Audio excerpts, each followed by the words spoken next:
ومن الناس من يقول آمنا بالله وباليوم الآخر وما هم بمؤمنين يخادعون الله والذين آمنوا وما يخدعون إلا أنفسهم وما يشعرون في قلوبهم مرض فزادهم الله مرضا ولهم عذاب أليم بما كانوا يكذبون. دا خبر شروع بار بار دغه مربوطه خبره منګه بیانو چې په سورې فاتحه کې اهدنا الصراط المستقیم د نیغې لارې درخواست وشو، بیا الله قبول کړه زمونږ هغه سوال او هغه درخواست ذلک الکتاب لا ریب فیه.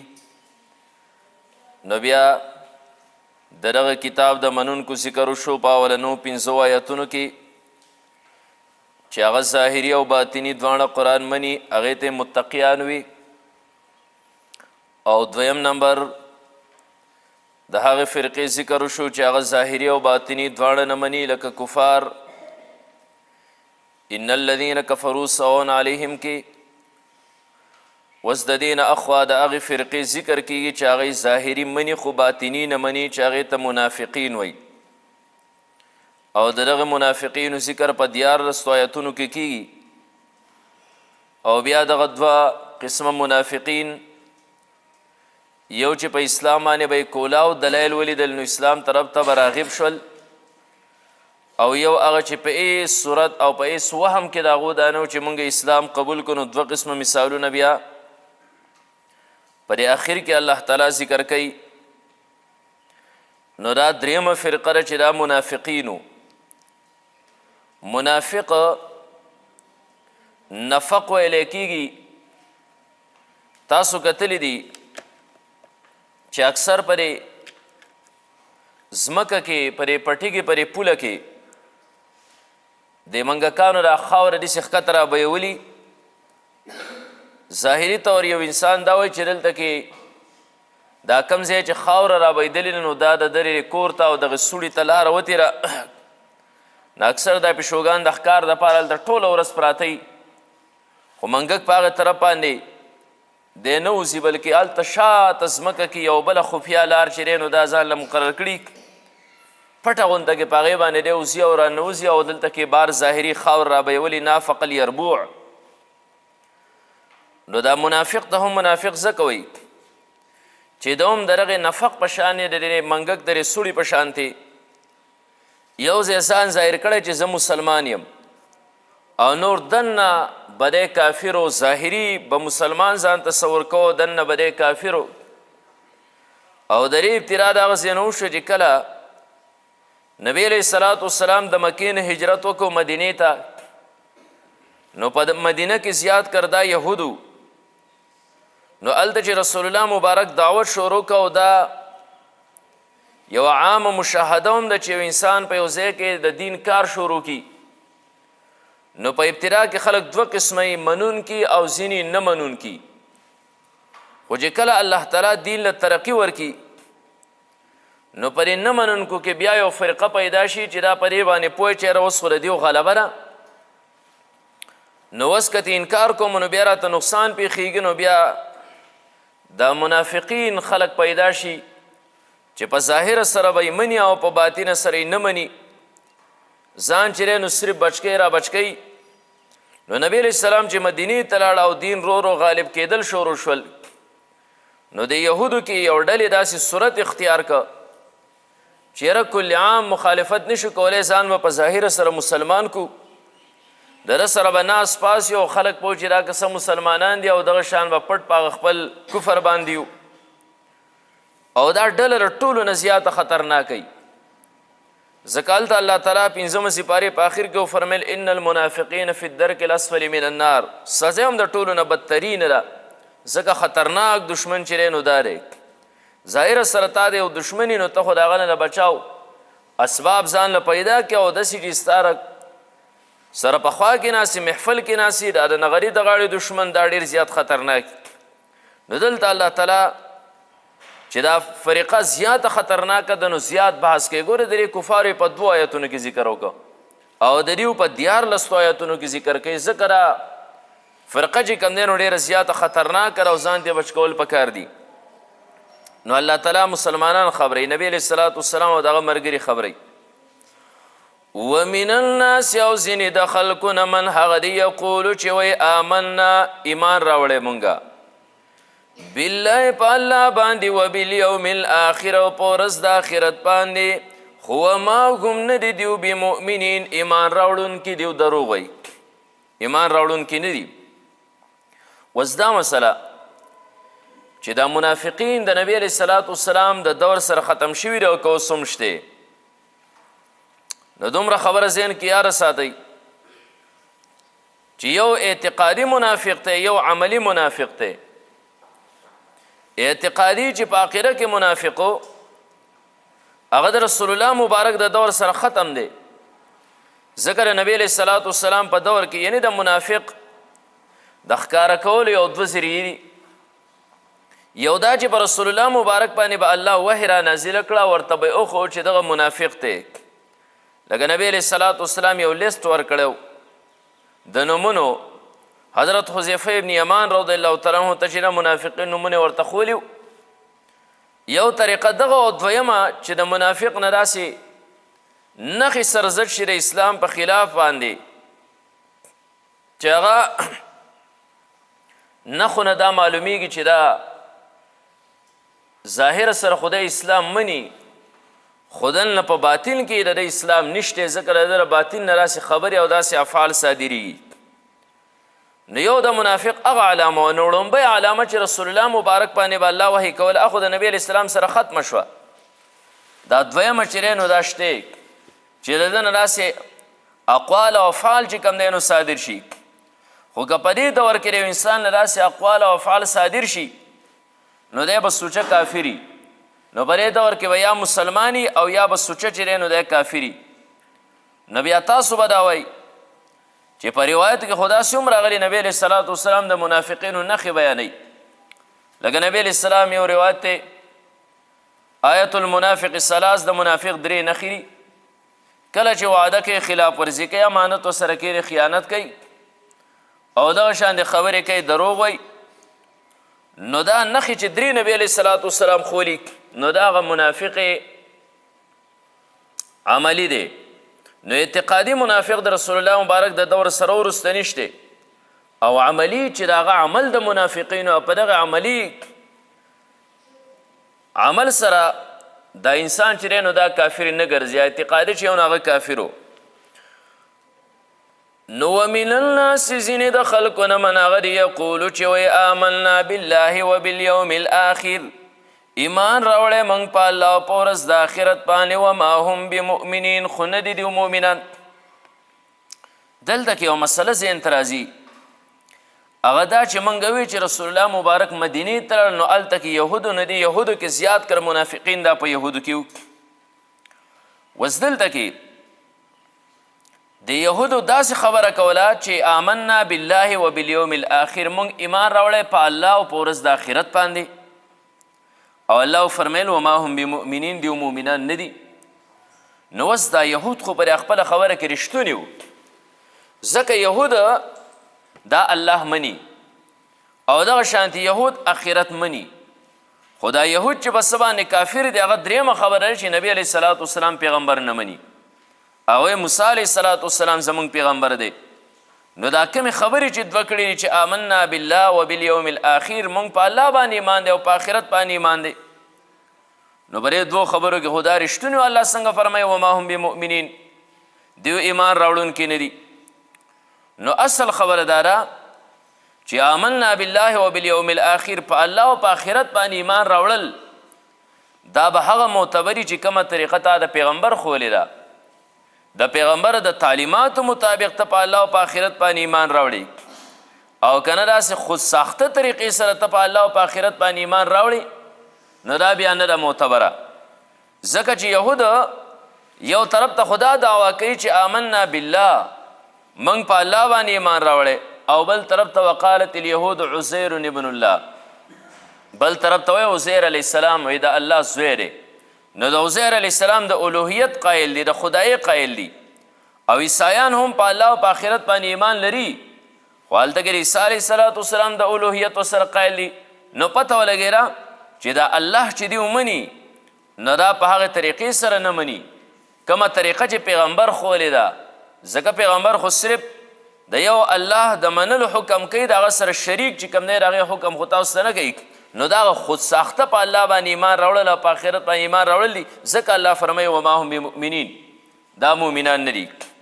او هلکه طالبانو یو بله خبره پکې واضحه شوه، ډېره ښکلې خبره.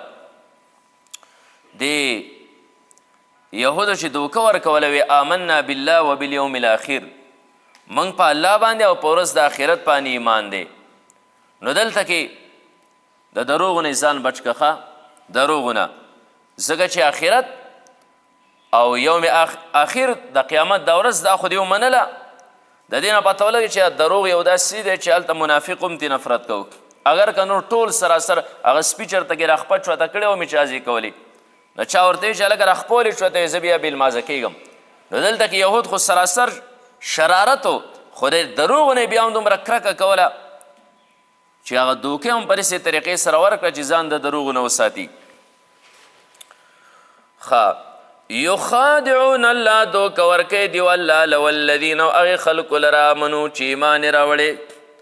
وما یخدعون او دوکه نشي ورکولی دوی الا انفسهم مګر ځانونو خپلو له وما یشعرون خو دوی پوهېږي نه. یخادعون الله دیو دوکه ورکوي الله له، یعنی باطن کې یو سری کفر او ظاهر کې بل سری، هغه ځان اسلام او مسلمان دا تصور کوي، مسلمانانو سره ناس پاس دی. نو په دې طریقې سره دیو دوکه ورکوي الله له. یخادعون الله، خدعه دا په اصل لغتو کې پټولو ته ویلی شي، پټولو ته، پټېدو ته وایي. لکه دا په دې صحرا کې اکثر دغه خادمۍ غونته چي داسې شګې علاقې، نو په دې کې داسې سوري کړي په دې ځمکه کې، نو که یو ځای را سر راښکاره کړي او ته بس هلته لاړ شي نو دا لاړ شي هغه ځای کې سر راښکاره کړي. نو عربه خدعه زب چې کوم دی نو دا پټ شو، دا د انسان سره همدغه ټوکې کوي، دې ځای کې سر راښکاره کړي هغه ځای کې سر راښکاره کړي. نو خدعه دا په اصل لغت کې پټولو ته وایي. او په عرف کې چاته اراده مکروه لرل چې هغه پې خبر نه وي، داسې یو مکروه اراده چاته لرل چې هغه کس پرې باندې خبر نه وي. دلته کې یو سوال راځي چې یخادعون الله دیو دوکه ورکوي الله له. مخادعه دا باب مفاعله ده، او تاسو ویلي دي چې مفاعله دا د طرفینو نه وي. لکه تاسو مقابله کوئ، مقابله د دواړو طرفینو نه ته هم لګې او بل هم لګې، مونږ لکه دواړه مقابله کوي. نو مخادعه دا هم باب مفاعله ده، دا د طرفینو نه ده. نه د طرفین نه چې شي نو معنی به دا شي چې دیو الله له دوکه ورکوي او الله دیو له دوکه ورکوي. ځکه د طرفین نه شي باب مفاعله ده. نو دا خبره چیرې الله دوکه کېږي څه الله له دوکه ورکولی شي. او دویمه خبره ده چې ولې الله چا له دوکه ورکوي. نو الله خو عالم الغیب دی، دا خو په غیبو په پټ او په ښکارو باندې الله تعالی عالم دی. نو بیا خو الله دوکه کېږي نه. او دویمه خبره ده چې دوکه ورکول دا خو یو فعل قبیح دی، دا خو یو ناکاره کار دی. نو الله بیا دیو له څنګه دوکه ورکوي؟ نو دا بیا څنګه مخادعه شوه، مفعاله شوه د طرفینو نه چې الله دیو له دوکه ورکوي او دیو الله له دوکه ورکوي. نو د اول نه جواب ده چې دیو الله له څنګه دوکه ورکوي؟ الله خو عالم الغیب او شهاده دی. نه یو جواب مفسرینو دا ورکړی دی چې د دیو ګمان دا چې د بعضو کارونو علم الله لره نشته. نو کیدای شي زمونږ د دې منافقت دا علم ورسره هم نه وي، نو په دې وجه باندې موږ به خپل کفر پټو او په ظاهره سره به ځان مسلمان ښکاره کوو. لکه قرآن کې الله فرمایي ولکن ظننتم ان الله لا يعلم كثيرا مما تعملون. تاسو ګمان کړی دی چې الله تعالی په ډېرو هغه کارونو باندې نه پوهېږي چې تاسو کوئ. او دویم جواب دا ورکړی شوی دی چې الله خو نه دوکه کېږي او د دیو په ذهن کې هم دا نه و چې موږ الله لره دوکه ورکوو. خو دلته کې مضاف مقدر دی. یخادعون رسول الله، دیو د الله رسول له چې کوم دی نو دوکه ورکوي. او د الله رسول له دوکه ورکول د هغې نسبت الله خپل ځان لره ورکه چې زما رسول دته ایزا او تکلیف رسول دا لکه چې ما ته تکلیف را رسول دي. او دریم نمبر مسله ده، دریم نمبر جواب چې دوکه دا په اصل کې دیو مؤمنانو له ورکوله، دوکه یې مؤمنانو له ورکوله، خو دلته کې نسبت الله خپل ځان طرف ته وکړه چې یخادعون الله، دوکه ورکوي دیو الله لره. لکه کله کله الله تعالی د مؤمن د فعل نسبت خپل ځان طرف ته چې کوم دی نو دا کړی. ډېرو ځایونو کې الله د یو مؤمن فعل او د هغې نسبت الله ځان طرف ته کړی، لکه حدیث کې راځي تفصیلي روایت دی، خلاصه دا را مفهوم یې دا دی چې د قیامت په ورځ باندې به الله تعالی بنده ته ووایي چې ای بنده زه بیمار شوم، ته زما بیمار پرسې له راغلی وې، زما تپوس دې کړی نو دا بنده به ورته وایي چې الله ته څنګه بیمارې دي؟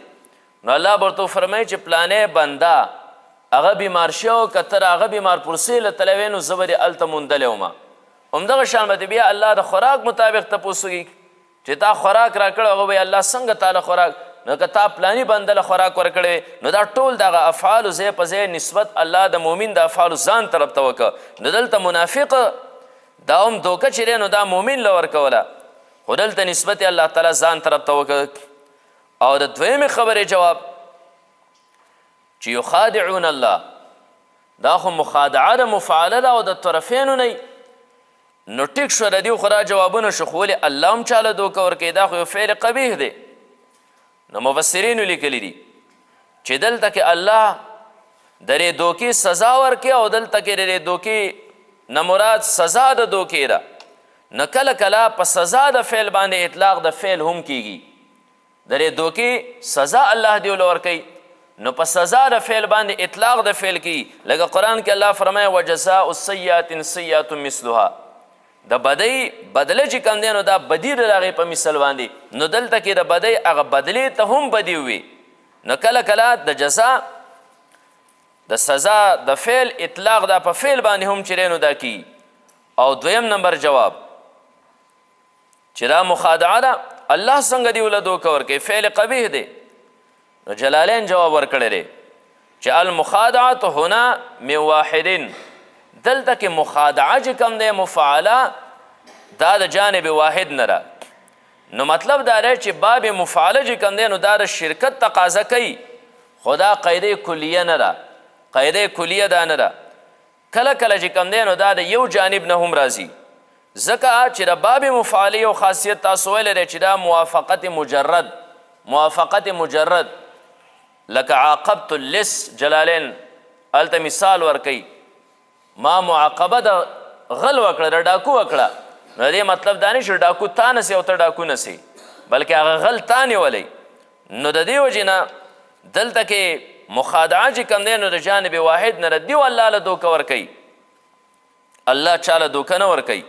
بهر کیف یخادعون الله دوکه ورکوي دیو الله لره، والذین هغې خلکو لره آمنو چې ایمان یې راوړی، وما یخدعون او دوکه نه ورکوي دیو الا انفسهم مګر خپلو ځانونو له، ځکه وبال د دوکې دا به په دیو باندې الله خو دوکه کیږي نه.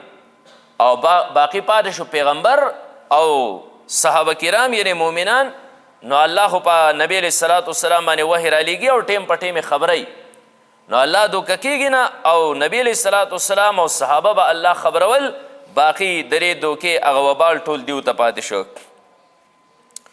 وما یشعرون، خو دیو پوهیږي نه، دیو پرې خبره نه پوهیږي چې را ټول وبال او نقصان دا خو موږ ته دی. نو فی قلوبهم مرض، په زړونو د دیو کې مرض دی، نو فزادهم الله، پس زیات کو دیو لره الله تعالی مرضا بیماری، ولهم او دیو لره عذاب علیم، درناک عذاب دی، بما په سبب درې کانو یکذبون چې دیو به دروغ وي. فی قلوبهم مرض، د دې منافقینو په زړه کې مرض دی. مرض څه ته وایي؟ د یو عضوي غیر طبیعي حالت ته دا مرض وایي.